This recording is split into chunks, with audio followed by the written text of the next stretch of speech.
Our last speaker, Dr. Dean Schillinger, is, let me try to describe him. He's an amazing man. He's a combination of an activist and practicing clinician. He's founder of the Center for Vulnerable Populations at UCSF.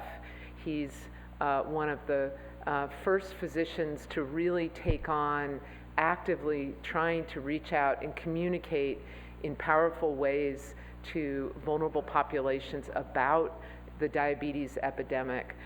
He often talks about how the first part of his career was spent working at the San Francisco General treating AIDS patients.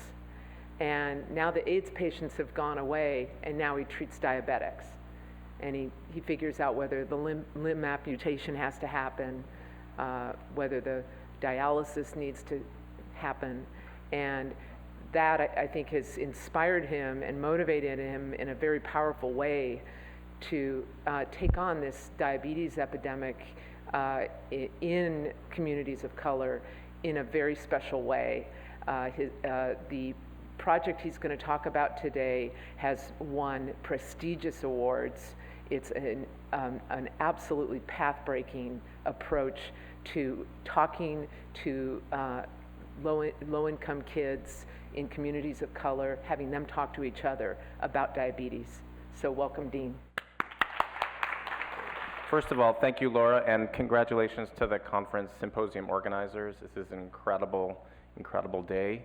Now for something completely different is I think how I want to start, for those of you who are Monty Python fans. Different, the other one, different in that we've been spending most of the time talking about sugar and weight.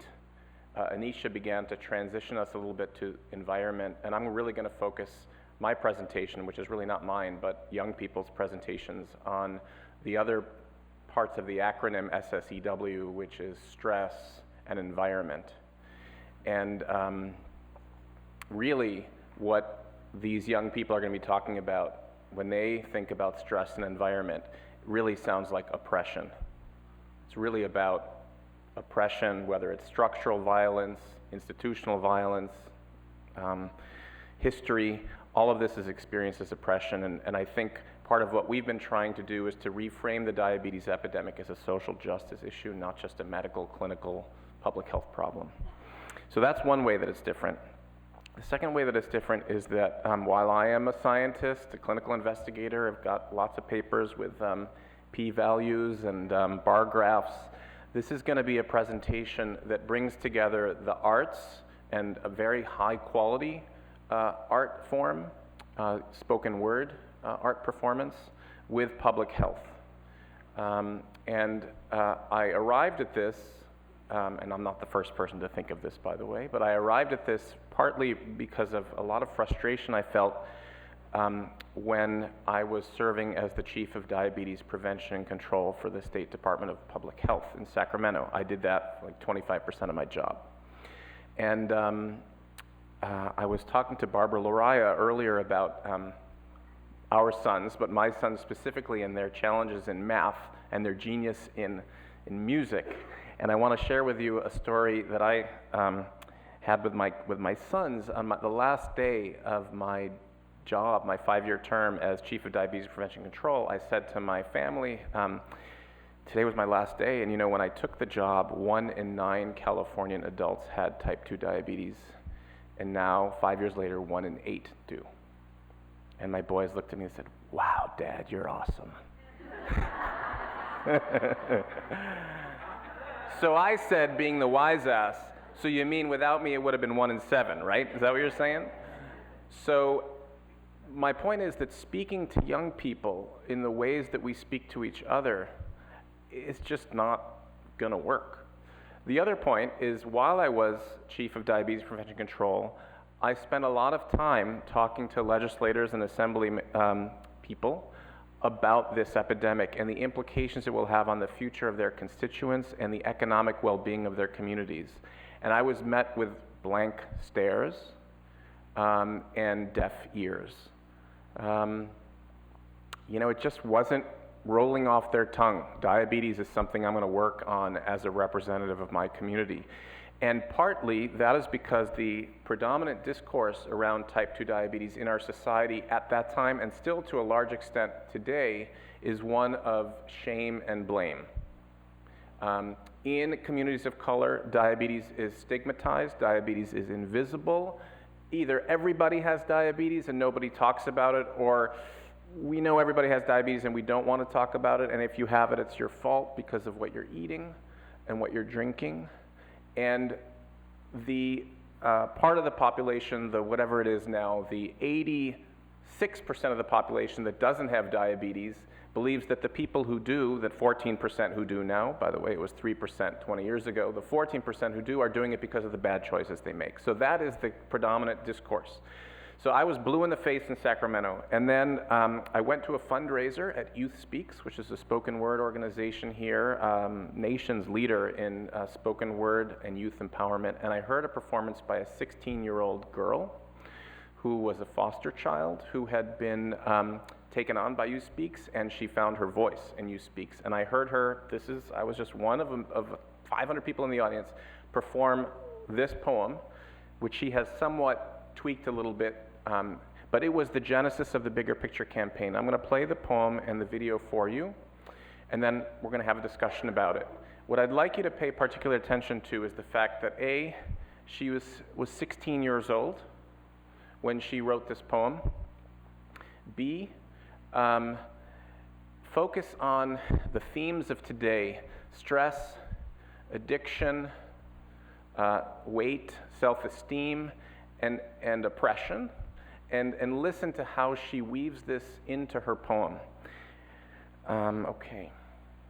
And listen to how you are impacted as compared to the statistics that I just shared with you, how much those impacted you.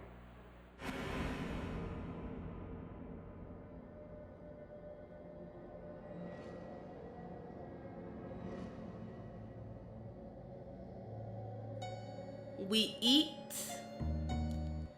like we still slaves, and now we got something called freedom to eat.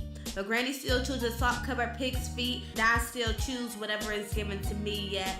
Family functions, we got that kill your soul food, that food that'll have you so tired you would think the main ingredient is NyQuil. We got that death recipe. We eat that fried pork chops, fried layer cheeses, macaroni, them chitlins off of food. I get high, so high me and kites come face to face, and it runs in the family. But some of us hide it by sticking 2 fingers down our throat, or getting surgery, or taking pills. For me, I just kind of let it show, cause after school, therapy, night school, and work, I want nothing more but to inhale a double-decker chocolate fudge brownie from the Latin bakery next door. And the morning coffee doesn't wake me, a Twinkie does. That night tea doesn't calm me, more like a strawberry milkshake. Normal and die could never be in the same sentence. Yesterday, I decided to write down some ingredients in my day-to-day diet. First, there was a million things I could not pronounce, and then there was sugar, flour, sugar, hydrogenated oils, high fructose corn syrup, whey powder, high fructose corn syrup, sugar, dye yellow 40, dye red 52, die. Our food is speaking to us, and if the word die is in the food you eat and you want to live, I would suggest you throw it away. And it's a blessing and a curse on one, because I know about the same information on food as a Kaiser Permanente nutritionist, but still I do the same ish. And if I was to just take my own advice, my body would transform from Oprah to Beyonce. I don't want to be skinny.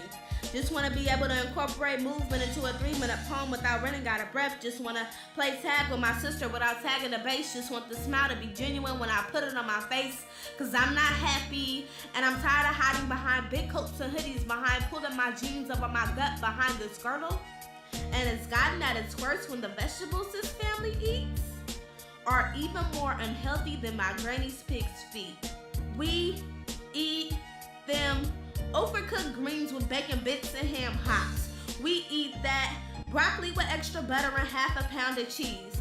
We like our okra deep fried. We like our chicken deep fried. We like our rice, our turkey, our cake deep fried. Eating this shit, you would think I want to die, but I'm an addict who's addicted, and it's like I feed for high fructose corn syrup, even though I know that what had me sick as fuck. And it's like, no matter how hard I try, I just gotta have that Sprite. It's like, let me hit that cookie one time. It's like, knowing most of your family has diabetes, but you're still smacking on your Sour Patches as you're walking your aunt into her dialysis appointment. It's like Auntie Marlo being blind at 32. It's like Grandma Susie dying from a heart attack at 51. It's like Cousin Kiara shooting insulin at her precious 9-year-old arm. It's like Uncle Jimmy having an amputated foot. It's like Brother Christopher having juvenile diabetes at 5. It's like, damn. It's like, damn. It's like suicide.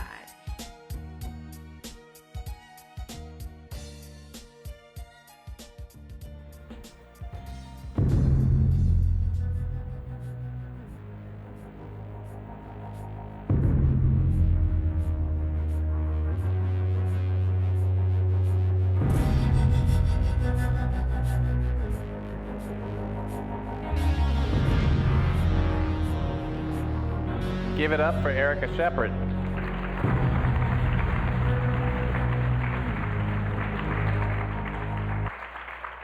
So if I could have the lights. So I'd like to open this up a little bit now and ask you guys to raise your hands, and I'm going to ask you 2 questions. What was her public health message? And what did she make you feel? How did you feel emotionally? So let's start with the first one. What do you think her public health message was? Her personal public health message? There are about 7 of them, so you could pick your poison. No control.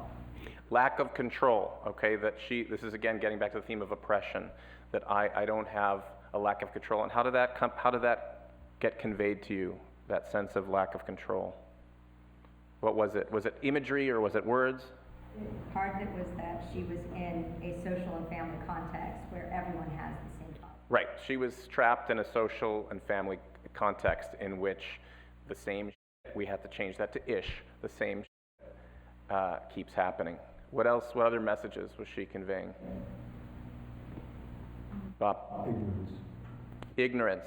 Say public, so I work in literacy, right, and diabetes, and oppression and low literacy go hand in hand, both when you think about it literally and figuratively. And so I think what you're saying is we are illiterate in the sense of our ignorance of the ways in which we are exposed to unhealthy triggers and the way we respond to them. And she's trying to blow open that ignorance. And I can tell you, she got a lot of pushback, as you can imagine, from people in her community who saw that video. It was a very courageous thing to do, often, to blow open the box of ignorance. What else? What other messages in the back? I got hopelessness. Helplessness. Okay, so one of the interesting, what we're tapping into with these poems and videos is adolescents' love of defiance. This is the one thing that young people are all unified around. Like, if we tell them to eat right, eat healthy, they're like, but if you tell them to screw the man, they're like, yeah, I'm on. Let's go get that Coca-Cola company. So were you sensing empowerment in that defiance, or were you sensing helplessness, and you felt that it was more helplessness? I mean, I think the imagery around her looking in the mirror as she's doing this poem also kind of contributes to that sense of self and helplessness in that. How about, you in the green? I think it's green that you're wearing? Yeah. I was noticing it more a defiant ask for help. Okay, so I want to take control, and my way of taking control is to ask for help, right? On behalf of myself and my family and my community. In the front, and then I want to ask how you felt, but yeah. She talked a lot about the cultural barriers and like the family knowing that these foods are bad for them, but they continue to serve them and all this. Yeah, but why was she, I agree with you, what was she saying was the driver for that continued exposure and consumption in the face of knowing more than a Kaiser Permanente nutritionist? Oh, well, I saw that more as for herself, and that she was kind of trapped. What is the driving force for herself that she names? I gotta dismiss that. Okay, anybody else? She's tired. Tired? School after, she gives a whole list of things. She just wants to go home and eat that cake. Why? She's talking about the high. Yeah. The high. She's addicted. She says it about 5 times. I'm addicted to this, and she's like going through withdrawals if she doesn't, hit that cookie one more time. She doesn't want that nighttime tea. She wants that Sprite, right? So she clearly describes, one of the predominant public health messages is this stuff is addictive. Last comment, then we'll go to how you felt. Yeah. And also, I think she's trying to say, like, she deserves, people around her deserve, people that look like her deserve to, like, be well, right? Like, she wants to be able to run, she wants to be able to, like... Right, so there is a sense of unfairness to it all and that we deserve better. So how did it make you feel? Somebody sort of said helplessness. What other emotional responses did you get? I mean, hopelessness? You felt hopeless. Yeah. Mm-hmm. She names off, like, everybody that she knows who has. Yeah, and public health campaigns always have ethical issues with them, and one of the ethical quandaries is when you're raising a problem, are you actually doing it in a way that activates people to want to do something or makes them feel hopeless? And that's one of the things we always struggle with these videos. And I think what's important about the campaign is to know that you need to watch them in there, like all of them. And one may be more hopeless than another. This is nowhere near as hopeless as we can get, let me tell you. Other emotional responses? I felt like a moment where I could really relate when she said her uncle had a leg that was amputated. Mm-hmm. Because I have an uncle who's also my godfather, and I'm very connected to him. Mm-hmm. And he has diabetes as well, and it's the slowest death I've ever seen. So in that moment, I kind of got teary-eyed because I did connect in that moment where I was able to see how frustrating it is to see your family members or your community or your friends go through things like that, where you're kind of maybe either disemphasized or you can get depressed by it. Yeah, so I think what you're saying is something we've observed with the young people, and we've done some studies on how this impacts young people, which is she may seem like the other to many of us, but she is highly relatable to the target population for industry. She represents the experience of so many oppressed populations. And so I think you're describing exactly one example of how you have seen this in your own family, and suddenly you can kind of plug in to where she's coming from and hear her in a different way. Let me, one last emotional response, and I want to show you the next video. I just thought it was so powerful sorry. when she was, Go ahead, Barbara, yeah. when she was reading the ingredients and saying, basically, the food's killing us. The food is killing us, die, number one, die, she said. Yeah, I love that, and, She's a performer, yeah. anger though. You see the anger. Yeah. Yeah, I think that's the tonic to hopelessness is anger, I think, in this video. Let me show you the next one. The next one was written by a 17-year-old named Josh Merchant, who is from Oakland, is a resident of Oakland. Periodically homeless, surf couching, but really found his voice at Youth Speaks. And let's see, where do I go here? Yeah. Mm-hmm.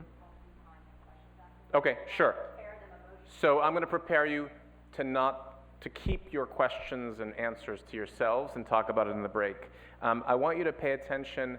This is a very deep, the last poem was deep and multi-layered. This is very deep. This is going back in history and remembering slavery and thinking about the multiple ways that institutional racism plays out in our society today as it relates to the diabetes epidemic.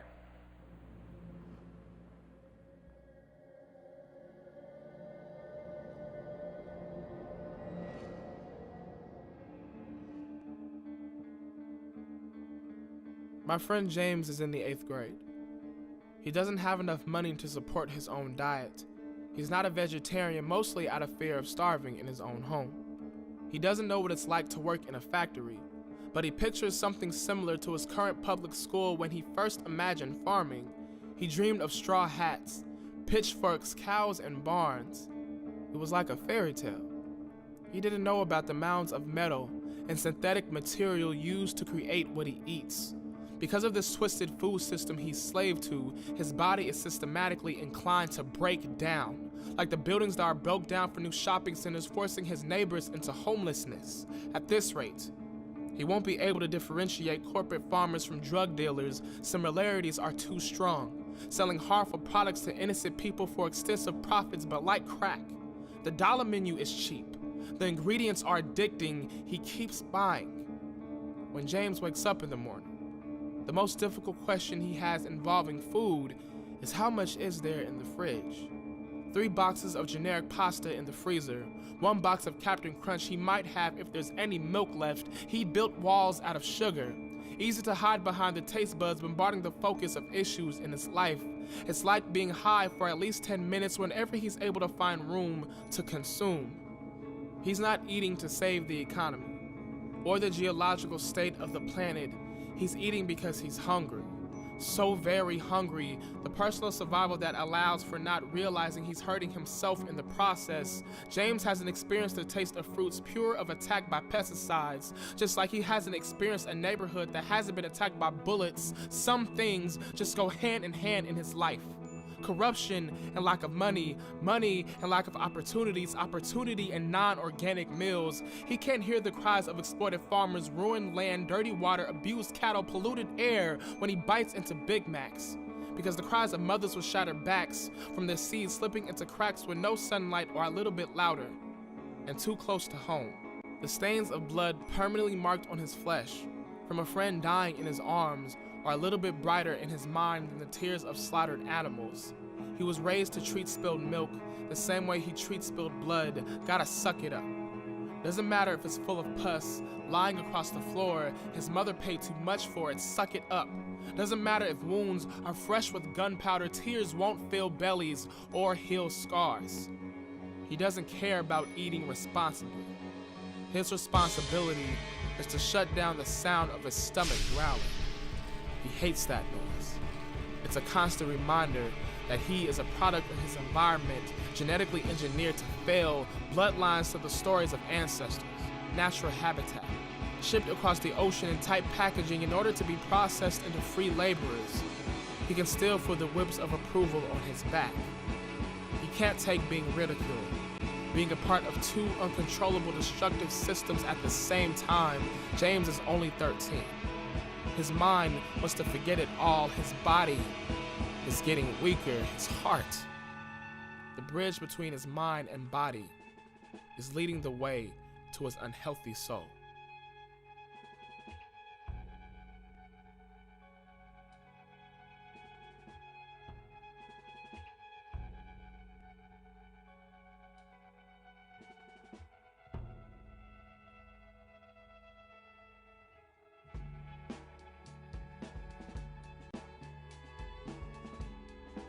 That's Josh Merchant, age 17. It's called Product of His Environment. I just want to say that this poem tackles poverty, food insecurity, violence, toxic stress in such powerful ways. We have looked at this question scientifically. If you look at the map of diabetes hospitalizations for long-term complications, the city of San Francisco, and you see tremendous variation by neighborhood. If you look at Bayview, it's 10 times higher than in the Richmond, for example. And then if you superimpose the map of criminal justice outcomes, murders and other violent crimes, it's this exact same map, right? And you're like, well, why is that? Why is violence at the level of the neighborhood associated with diabetes at the level of the neighborhood? I think Josh, expresses this in such powerful ways. I'm going to use the Q&A time to do this response stuff. So what do you guys think about his message and or the emotions that it brought? Again, not the most terribly uplifting message, but what did you think? Yeah. I feel like it gets back to the theme of food addiction in the sense that there's no joy in eating these foods in both of these poems, that they are the highly rewarding, the fast food or whatever. Joy, there's the eating it with this knowledge that I'm eating this, but it's killing me. So there's the absence of the joy in eating, and it's also the response to toxic stress, right? There's the stress reward connection. Yeah. Other? Yeah. I just can't help but think about the behaviors that are connected to what types of food that you're eating and how, how McDonald's, well, I won't pick on McDonald's, sorry about McDonald's, but how Carl's processed Jr. foods, okay, Carl's Jr., and how that triggers behaviors, whether it's anxiety or rage or anger, or, you see, I guess what I'm saying is how the behaviors are linked to the food that you're eating, whether it be, he looked hungry and depressed to me. The other kid who shot him may have been agitated and frustrated, and how our food system plays into the choices and the behaviors, and how... So are you suggesting a cause and effect there rather than effect cause, or? Cause and effect, absolutely. Okay. I mean, both, I guess both. It's cyclical. Yeah, it's cyclical, right? Or circular, I would say. Yeah. Yeah, that's fine. This has been an absolutely spectacular Thank you. session.